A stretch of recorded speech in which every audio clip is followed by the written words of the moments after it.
2.3 Analyzing Rational Functions, Part 1.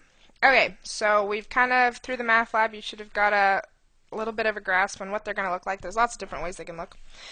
Okay, so for the following, determine any non-permissible values for this function, state the domain and range, find the coordinates of the hole. So you can see the hole. It is right there. So the coordinates are at 3 and 4. So we're going to show that on the equation. So anytime you're dealing with a rational function, your first step is always going to be to factor. That is just how it's going to go. So we're going to factor the top, so I want two numbers that add up to make the middle number, so -2, and multiply to make a times c, which is -3. And we can see that our numbers are going to be -3 and 1. Yikes. -3 and 1. I'm not even going to erase that. So this would factor out to be x minus 3, x plus 1 over x minus 3. So what you should notice is that we have something on the top and on the bottom. Anytime you can cancel something on the top and on the bottom, it's going to become a whole. So we are going to have a whole at x equals 3. So what makes this bracket 0? And what we're left with here is y equals x plus 1. To find the remaining coordinate of your whole, the y value in your whole, what you do is you plug in your x coordinate into the simplified equation. So y equals 3 plus 1. So y would equal 4, which matches our whole coordinate over here. So the whole is at 3 and 4. We're also going to do the domain and range for this. So this is our non-permissible value. And there's no asymptotes, because asymptotes is what makes the denominator 0, and we are left with no denominator here. So you're good to go. Okay, so domain. It looks like x can go on forever in both sides, so all we have to say is x cannot equal 3, and then it is a real number. And our range, same thing. It can go on forever, but it cannot be 4. So it's really important to be able to find the coordinate of that whole so that you can do your domain and range. Alright, next one. We've got a parabola. So let's factor the bottom. And it is the exact same question as before. So we've just flipped it. So we've got x plus 3 over x minus 3, x plus 1. So we cannot cancel anything, so there are no wholes.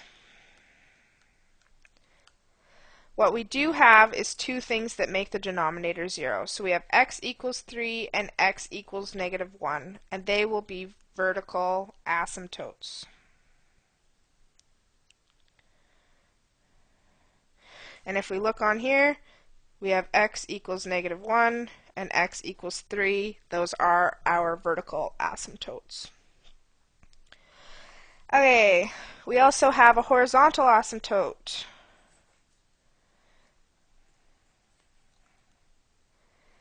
It's hard to tell exactly what it is. But when we're doing our domain and range, this is going to be important. So we kind of need to guess what this maximum point is here. Let's just say -1 and be safe. Okay, so our domain is going to be everything except it cannot equal -1 or 3.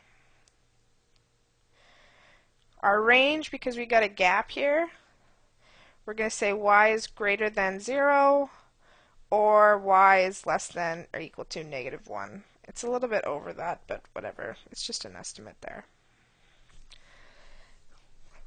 Okay, next question.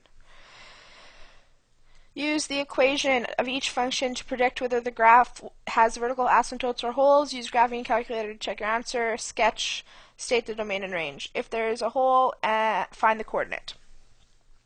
Okay, so let's start by factoring. So for the first one, it's a difference of squares. So I'm going to have two brackets, one with a plus, one with a minus. So we have something that cancels on the top and the bottom, so we have a whole, oh my gosh, whole at x equals 5. our equation is left to be y equals x plus 5. To find the y value of our whole, we are going to plug in a 5 into the x. Okay, except this one is the plus. So I screwed that up. We're canceling actually the x plus 5, not the x minus 5. So it's actually a whole at negative 5, and our equation is x minus 5. Sorry. Oh my gosh. Just changing the question on ya. Okay, sorry. Okay, so our x plus 5's cancel because we have x plus 5 on the top and we have an x plus 5 on the bottom. We are left with an x subtract 5. Our whole is at negative 5 because x plus 5, negative 5 would make that 0.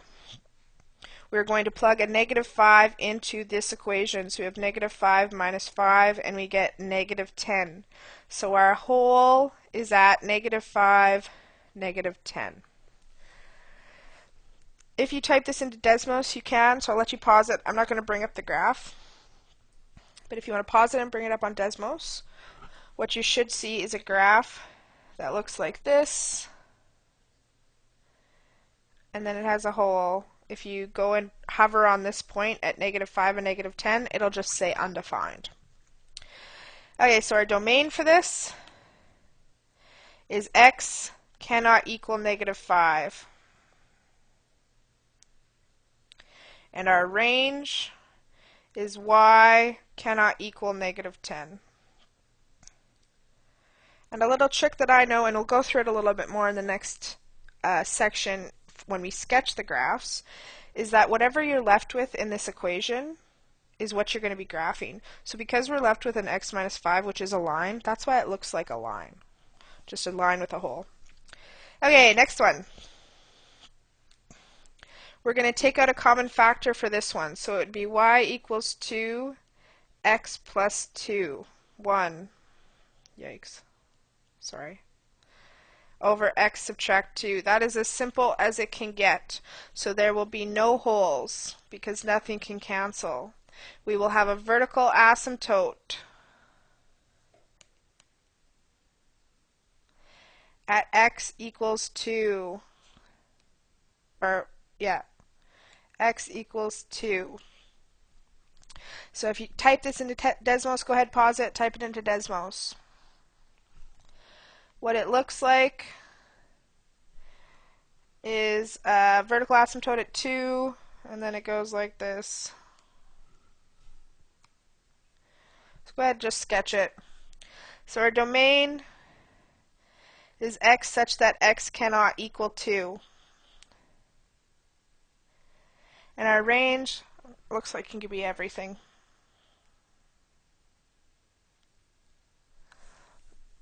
So use that graph on Desmos to help you find your domain and range. The more you do of this, the easier you're going to be able to do it. You won't need the graph. Okay, we have x squared minus x minus 6 over x plus 2. So we're going to graph. We need two numbers that add up to make negative 1 and multiply to make negative 6. Our numbers are negative 3 and positive 2. Again, I feel like we've done this one a million times. So our graph will be y equals x minus 3 over x plus 2 over x plus 2.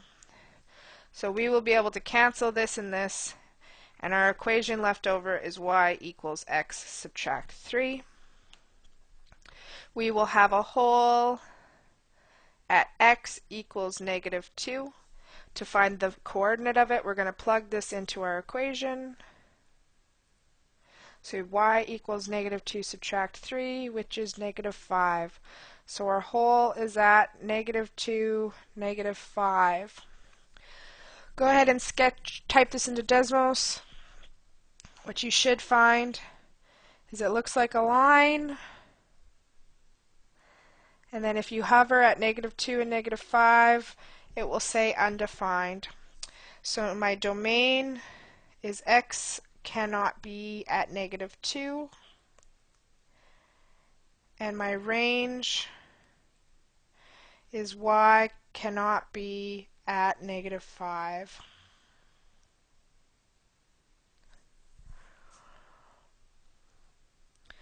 Alright, last one. We got to factor the top and the bottom. So I want you to pause the video and I want you to factor the top and the bottom.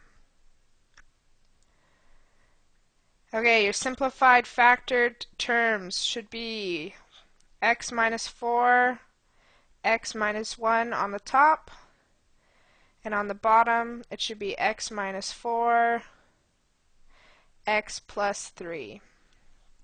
So this one will have a whole at x equals 4. Our simplified equation is going to be x subtract 1 over x plus 3. So we have a whole at x equals 4. To figure out our y value in this, we're going to plug it into the equation. So 4 minus 1 over 4 plus 3, which is 3 over 7. So our whole is 4 3/7. We will also have a vertical asymptote. Because we have something on the bottom still. So we're going to have a vertical asymptote at x equals -3. So if you want to go ahead and type this into Desmos, go ahead and pause it. You should get a graph that looks like this. So there's an asymptote at -3. It goes up here. It goes down. And then we have our whole somewhere in there. 4 3/7. It's a very bad drawing. But you can see it on Desmos. The drawing doesn't matter right now. Okay, so our domain is going to be x cannot equal -3, and it cannot equal 4 for all the real numbers. And our y is going to be y can't equal 3/7. Actually, you know what? Y is going to be an element of the real numbers because it might not hit 3/7 over here, but it could over here. So I'm okay with you just doing y as an element of the real numbers for that one. Alright, that's it. Now let's move on to, we've done vertical asymptotes and wholes. Let's move on to other kinds of asymptotes. I'm going to say asymptotes as many times as I possibly could say asymptotes. Asymptotes. Okay, bye.